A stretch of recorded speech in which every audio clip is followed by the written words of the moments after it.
May tumulong sa atin na may bablog na kambing. Ayun yung unang kulungan, ito yung pangalawang kulungan. Ayun, may baka pa, may bonus, may anak oh. O tutukan muna natin yung mga hayop pa.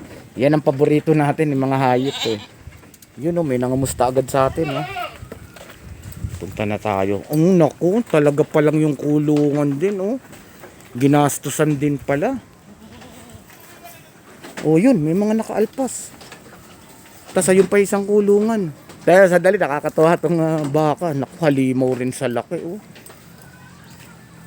Kapatid, parang bagong anak lang ito no. Mga ilang linggo, buwan pa lang to. Saktong 1 month yan. Oh, saktong isang buwan oh.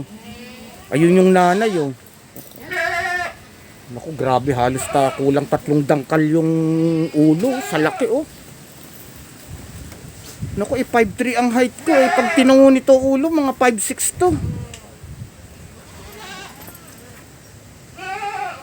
Laki nung nanay. Sir. Ayun yung anak ko, saktong isang buwan niya na. Ayan, magkaka-idea na kayo. Na ang isang buwang bisiro yata tawag pag baka. Ayan o, ganyan kalaki, isang buwan pa lang. Eh, kaya lang talagang napakalaki ng nanay niyan. Kung malaki rin yung bumaba dyan, ako. Ang laki niyang anak na yan. O, dito muna tayo. Oh, ang ganda. Ayan o, talagang inanuhan din ng kulungan ha.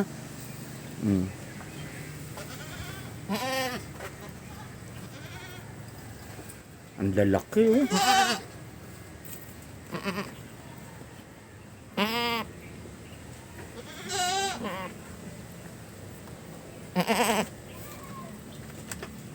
Next, ito yung una, ito yung pangalawa. Ito pa. Pinangungumpayan na lang.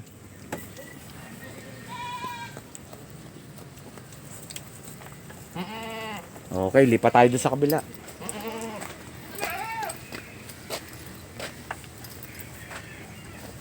Yan ang pagmamahal ng nanay sa anak. Kita niyo naman, nakakatuwa. O, lipat tayo rito sa kabila.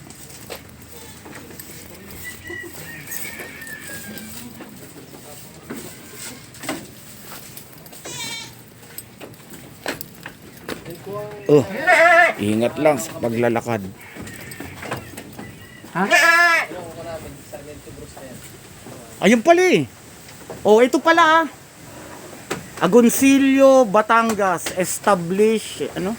20 ano yun? O Sarmiento Gross Goat Farm. O ayan.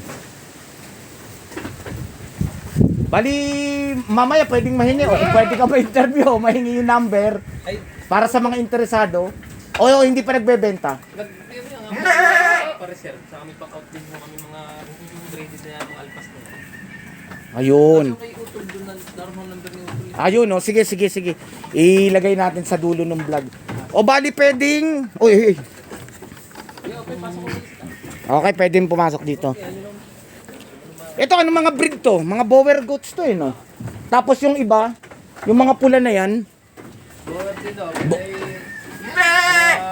Bower yan. red bower, okay. Bali, pag nakuha ko mamaya sa dulo ng vlog yung ano, sabihin ko kay kuya yung number niya, nagbebenta kayo. Okay. Pero syempre, mga anak lang, no? Okay. Ito yung sample ng mga anak. Tingnan nyo naman kung gaano kagaganda, oh. Pwede mo yung parcel. Oh, ayan, pwede palang magpa-reserve. Pagka may nagustuhan kayo, tingnan nyo yung mga tenga pa lang, oh. Tingnan nyo naman, mga gwapong-gwapo, oh. Talagang magaganda. Talagang pag may lahi naman ng kambing nyo, talaga namang maganda. Tingnan nyo yung mga magulang, ha. Ito, ha, mabibidyo natin yung mga magulang, ha. Naku, kita nyo naman kung gaano. Ayan, isang senyalis agad ng magandang kambing, healthy kambing. Yung balahibo niya, tingnan nyo kung gaano kakinis, oh. Tsaka mataba, ah. Yun yung kinukwento ko sa inyo, ah. Hindi nakalubog yun. Yung parte na yun na kinukwento ko parate. Taas pala. Uy, taas. Ito kulay pula oh. Anak ko, laki rin oh. Ayun, may anak pala siya oh.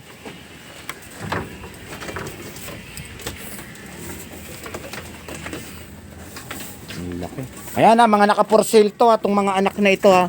At least nakita nyo yung mga magulang nitong mga bisiro na to na, na nabibidyohan ko.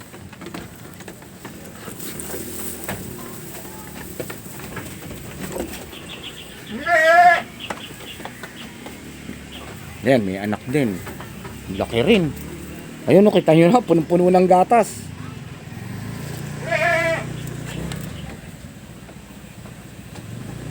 Kulay pula, oh.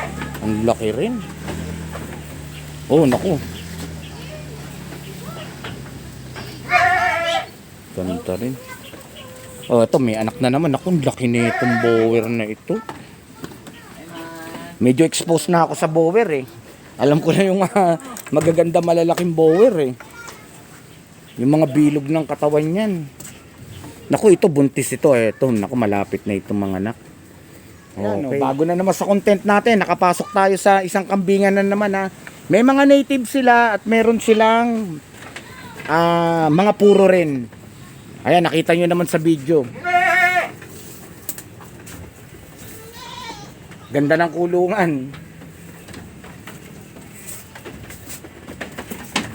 Talagang ginastusan din. At saka hindi basta ginawa lang, maayos ang pagkakagawa.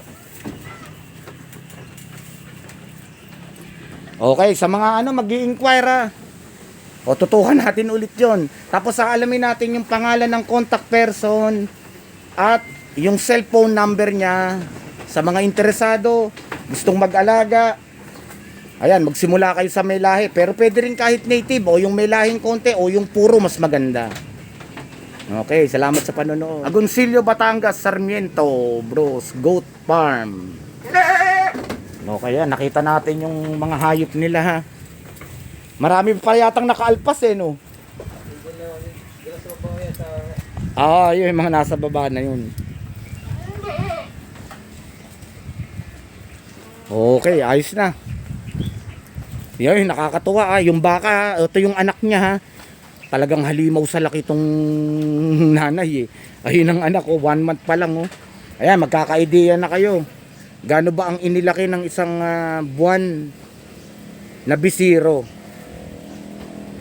Kaya lang talagang hindi kayo magtataka kung malaki ang anak kasi nga napakalaki nitong nanay niya. Ayun, na-video na rin natin yun ha.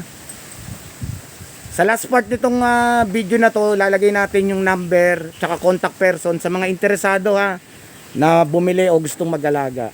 At sa panonood, Sarmiento.